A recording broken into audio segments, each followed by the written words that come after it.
उपन्यासकारों को बोलना चाहूंगी, बिकॉज गलत इतिहास हम लोगों को पढ़ाते हैं, वो सबसे बड़ा जहर घोल रहे हैं युवाओं के दिमाग में। इसका नाम नहीं लूंगी, लेकिन कुछ ऐसे राजनीतिक पार्टियां हमारे ही लोग हैं, अपने ही लोग हैं, लेकिन इतना ज्यादा सत्ता के लिए लालायित है, इतना ज्यादा सत्ता के लिए लालची है कि सत्ता पाने के लिए वो किसी भी भारत विरोधी मानसिकता के साथ गठबंधन कर सकते हैं।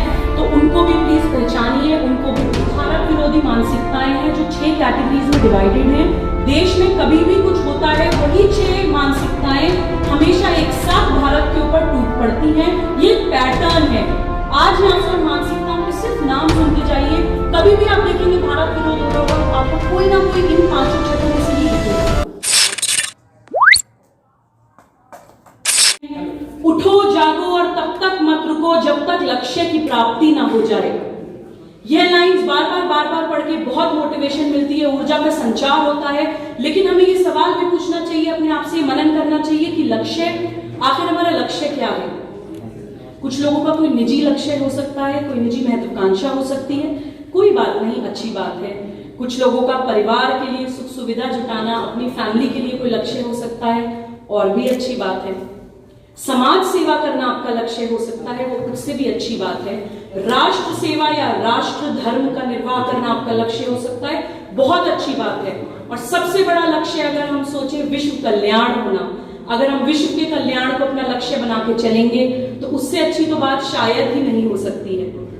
लेकिन जो चीज मुझे कई बार चिंतित कर देती है, जिसपे मैं आए दिन मनन करती हूँ और काम भी करती हूँ, वो ये है कि हमारे देश का युवा, जिसके हाथों में भारत का भविष्य है, almost 60% population of Bharat is youth. वो लोग जो 30 साल या 35 साल की उम्र तक के युवा हैं, वो लोग लक्ष्य विहीन हो गए हैं। आप किसी भी युवा से पूछें, यहां भी बैठे अगर पूछें आपका लक्ष्य क्या है, तो आई थिंक हम लोग एकदम फ्रैक्शन ऑफ अ सेकंड में नहीं बता पाएंगे। हमें सोचना पड़ेगा, क्योंकि हमारे दिमाग में क्लैरिटी नहीं है। स्वामी विवेकानंद जी ने एक बड़ी अच्छी बात कही है, जिस देश ने पृथ्वी के अन्य देशों में सभ्यता का विस्तार किया, उस देश में तुम लोगों की ऐसी दुर्दशा। हमें सोचना चाहिए, जिस देश में कुरुक्षेत्र की धरती आज भी लाल है, उस देश में भारत विरोधी मानसिकताएं हमारी भारत मां के ऊपर हावी हो रही हैं और हम सो रहे हैं। जिस देश में महापुरुषों की कोई कमी नहीं रही है, कश्मीर से लेकर कन्याकुमारी तक हर स्टेट में, हर पंथ में, हर समुदाय में ऐसे ऐसे नेशनल हीरोज आए हैं जो शौर्य और पराक्रम ऐसा भर देते हैं हमारी नसों में, लेकिन हम लोग उनको जानना भी नहीं चाहते, उनको पढ़ना नहीं चाहते, और अगर पढ़ते हैं तो ऊपर ऊपर से पढ़ते हैं, उनको समझना नहीं चाहते, उनको आत्मसात नहीं करना चाहते। और भारत विरोधी मानसिकताओं ने हमें ऐसे महापुरुषों से दूर करने की भी कोशिश करी है। चंद लाइनें और बोलना चाहती हूं। इस तरह काम करो कि मानो तुम में से हर एक के ऊपर सारा काम आ पड़ा है। भविष्य की 50 सदियां तुम्हारी ओर ताक रही हैं। भारत का भविष्य तुम पर ही निर्भर है।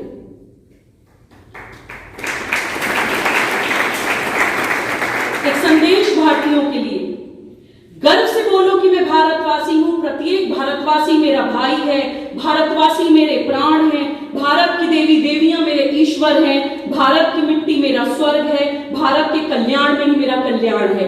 जिस दिन ये भावना सुबह शाम सोते जागते उठते बैठते हमारे अंदर आ जाएगी, उस दिन मजाल नहीं है किसी भी ताकत की जो हमारे ऊपर हावी हो जाए या हमारी भारत माता की तरफ नजर उठाकर भी देखिए। हमारा वो स्वाभिमान डेलिबरेटली तोड़ा गया है, ब्रिक बाय ब्रिक तोड़ा गया है। हमारे इतिहास, शास्त्र, संस्कृति को ब्रिक बाय ब्रिक तोड़ा गया है, मैनिपुलेट किया गया है, हम लोगों को उससे दूर किया गया है, ताकि हम हीन भावना से ग्रसित हो जाएं, ताकि हम दुर्बल हो जाएं, ताकि हम लड़ ना पाएं। हमारी इच्छा शक्ति, हमारा साहस खत्म किया गया है।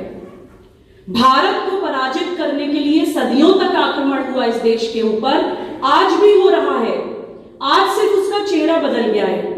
ये 21वीं सदी है, आज तलवार लेके तलवार की नोक पे घोड़ों पर आके आक्रमण नहीं होता है। आज के टाइम में आक्रमण होता है युवाओं की साइकी को कंट्रोल करके, युवाओं को, भारतवासियों को उनकी संस्कृति से दूर करके, हमारी संस्कृति को ह्यूमिलिएट करके, हमारी संस्कृति को रिग्रेसिव बता के, और अपनी संस्कृति को यहाँ पे स्थापित करने के लिए हमारी संस्कृति का विनाश करना ही आज के टाइम का आक्रमण है। और हर भारतीय का ये परम कर्तव्य है कि उन आक्रमणकारी मानसिकताओं को दूर से ही पहचाने और अपने बूंद के आखिरी कतरे तक उससे लड़ाई लड़े।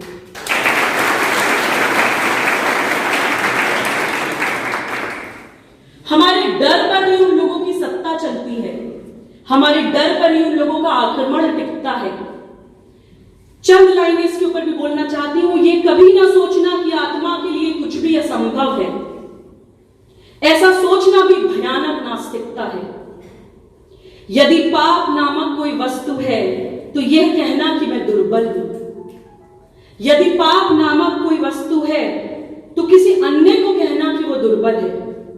केवल एक ही पाप है इस दुनिया में, वो है दुर्बलता। केवल एक ही शक्ति है इस दुनिया में, जो है आत्मा। वो उस परमात्मा का कण है जो कभी निर्बल नहीं होता, जो किसी भी शक्ति को पराजित कर सकता है। दुनिया को मुझे बस इतना ही बताना है कि बलवान बनो। यहां पर कुछ बच्चे बैठे हैं, बलवान की परिभाषा हम लोग कई बार सोचते हैं कि शायद शारीरिक बल को ही बलवान कहा जाता है, लेकिन इसके ऊपर भी बहुत अच्छे से स्वामी जी ने एक्सप्लेन किया है कि बल भी 3 प्रकार का होता है। एक बाहुबल, शारीरिक बल, एक बुद्धि बल, एक होता है आत्मबल। जो सबसे सर्वश्रेष्ठ होता है वो आध्यात्मिक शक्ति और आत्मबल होता है। जो अगर हम शारीरिक तौर पे भी कमजोर हैं लेकिन हमारा आत्मबल मजबूत है तो हम किसी भी विधर्मी मानसिकता से लड़ सकते हैं, और ना ही सिर्फ लड़ सकते हैं बल्कि उसको पराजित कर सकते हैं। कहां से आता है ये आत्मबल? ये सवाल हम लोगों के मन में आएगा क्योंकि स्वामी जी नहीं है, हम लोग इतने खुशनसीब नहीं है कि हम साक्षात तौर पे उनसे पूछ पाएं या वो एनर्जी ग्रहण कर पाएं। हम लोग अप्रत्यक्ष तौर पे उनकी टीचिंग से कुछ समझने की कोशिश करते हैं, लेकिन कई बार सवाल आता है कि कैसे अपने अंदर उस बल का, उस शक्ति का, उस शौर्य का, उस पराक्रम का संचार करें। कैसे हम शक्तिशाली बने, साहसी बने, बलवान बने। कैसे हम अपनी दुर्बलता को, अपने डर को, अपनी हीन भावना को निकालें। तो उसका एक ही जवाब है, भारत की इतिहास, शास्त्र और संस्कृति को समझिए, उसके सार को समझिए। मैं समझ सकती हूँ, मैं खुद भी एक युवा हूं कि बहुत सारे हम लोगों के पास टेक्स्ट्स हैं, उनको पढ़ना, उनको समझना हमारे लिए कई बार इंटेलेक्चुअली थोड़ा मुश्किल हो जाता है। बहुत लोग लकी नहीं हो पाते हैं कि उनको ऐसे गुरुजन मिले जो उनके सवालों का जवाब दे पाए। तो मैं युवाओं के लिए बहुत सिंपल कर देती हूँ कि हमारे समक्ष शक्ति को अपने अंदर समाहित करने के लिए या भारतीयता या भारत की नेशनल एथॉस समझने के लिए बहुत सिंपल एक रास्ता है। 4 वेद है हमारे। वेद भी अगर हम नहीं समझ सकते हैं, मैं युवाओं से ये अपील करती हूँ या आग्रह करती हूँ या आह्वान करती हूँ कि 4 वेदों के कम से कम 4 महावाक्यों को समझ लीजिए। कम से कम उन 4 महावाक्यों को आत्मसात कर लीजिए, तो भी सारी प्रॉब्लम्स का सॉल्यूशन हो जाएगा। पहला महावाक्य, अहम ब्रह्मास्मि, मैं ही ब्रह्म हूं, मेरे अंदर ही वो डिवाइन रहता है। I am that divinity. तत्त्वमसि, तुम भी वही हो, तुम्हारे अंदर भी वही परमात्मा है। अयम आत्मा ब्रह्म, यह आत्मा ही ब्रह्म है। प्रज्ञान ब्रह्म, वह प्रज्ञान ही ब्रह्म है। चारों महावाक्यों में जो हमें एक सार देने की कोशिश कही है वो आध्यात्मिक एकता की बात कही गई है, और ऐसी आध्यात्मिक एकता भारत के अलावा विश्व में किसी देश में देखने को नहीं मिलेगी। यही कारण है कि हमने कभी किसी देश पे आक्रमण नहीं किया। यही कारण है कि हम अपने आप को कभी फैलाने की कोशिश नहीं करते। हम पंथ, जाति, समुदाय, लिंग, छोटे बड़े, ब्लैक व्हाइट, माइनर, मेजॉरिटी में बंटने वाले लोग नहीं हैं। ये भारत विरोधी मानसिकताएं हमें बांटने के लिए करती हैं। शक्ति का संचार अगर जानना है तो इन 4 महावाक्यों को आत्मसात करें, ये मेरा आग्रह है आज के शुभ दिन। मृत्यु के द्वार में, घोरतर विपद में, रणक्षेत्र में, समुद्र तल में, उच्चतम पर्वत शिखर में, गंभीरतर अरण्य में, चाहे जहां क्यों न पड़ जाओ, सर्वदा अपने से कहते रहो, मैं वह हूं, मैं वह हूं, मैं वह हूं। दिन रात बोलते रहो, मैं वह हूं। यही सबसे बड़ा बल है, यही सबसे बड़ा धर्म है। जो भी तुम्हें शारीरिक, मानसिक और आध्यात्मिक तौर पर दुर्बल बनाए उसे त्याग दो। ढोंगी होने से अच्छा है स्पष्टवादी बनो।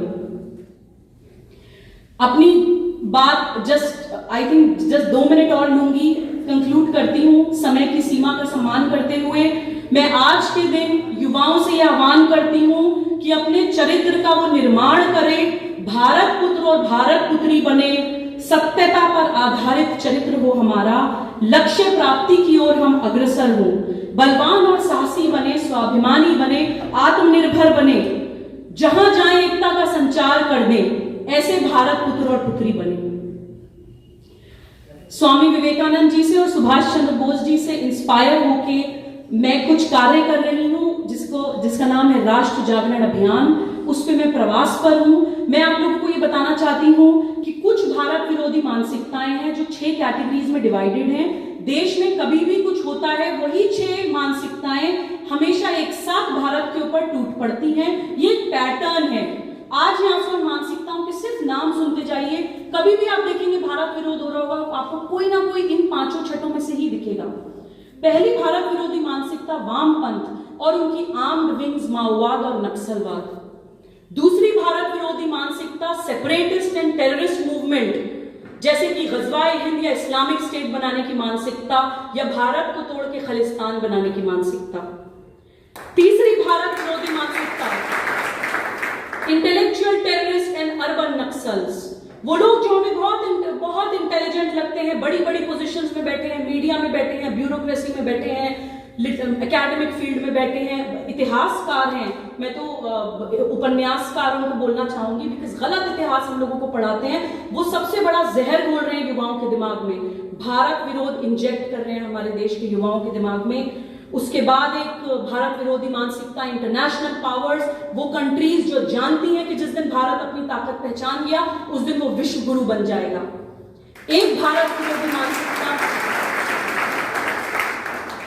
एक और भारत विरोधी मानसिकता है विधर्मी राजनीतिक पार्टियां। किसी का नाम नहीं लूंगी, लेकिन कुछ ऐसे राजनीतिक पार्टियां हमारे ही लोग हैं, अपने ही लोग हैं, लेकिन इतना ज्यादा सत्ता के लिए लालायित है, इतना ज्यादा सत्ता के लिए लालची है कि सत्ता पाने के लिए वो किसी भी भारत विरोधी मानसिकता के साथ गठबंधन कर सकते हैं। तो उनको भी प्लीज पहचानिए, उनको भी प्लीज जानिए। Last but not the least, सरकार देता है अपना रिलीजन, अपना faith, practice, profess and propagate करने का, लेकिन अगर आप जबरदस्ती किसी का पंथ परिवर्तन करवाते हैं, धोखा देकर किसी का पंथ परिवर्तन करवाते हैं, किसी को इन्फ्लुएंस करके किसी का पंथ परिवर्तन करवाते हैं, इमोशनल ब्लैकमेल करके किसी की मजबूरी का फायदा उठा के किसी का पंथ परिवर्तन कराते हैं, तो मेरी नजर में वो महापाप है।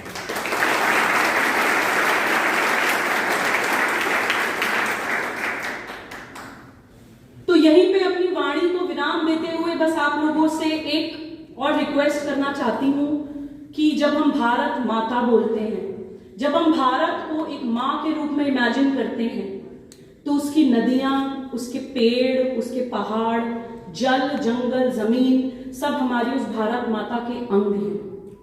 हम उनका सम्मान करें, हम किसी भी तरह से पॉल्यूशन ना करें, अपने देश को गंदा ना करें। और जिस दिन हम भारत माता से बोलेंगे नहीं बल्कि समझने लगेंगे, कोई भी विधर्मी मानसिकता अगर हमारी माँ के आंचल की तरफ या हमारी माँ की अस्मिता की तरफ आंख उठाकर देखेगी, तो मैं गारंटी दे सकती हूँ कि अगर ऐसे इमेजिन करेंगे तो हमें मोटिवेशनल सेशंस की जरूरत नहीं पड़ेगी, हमें किसी युवा दिवस की जरूरत नहीं पड़ेगी, हमें शायद किसी भी एक्सटर्नल शक्ति की जरूरत नहीं पड़ेगी। हम खुद ही उन लोगों के हाथ उखाड़ के फेंक देंगे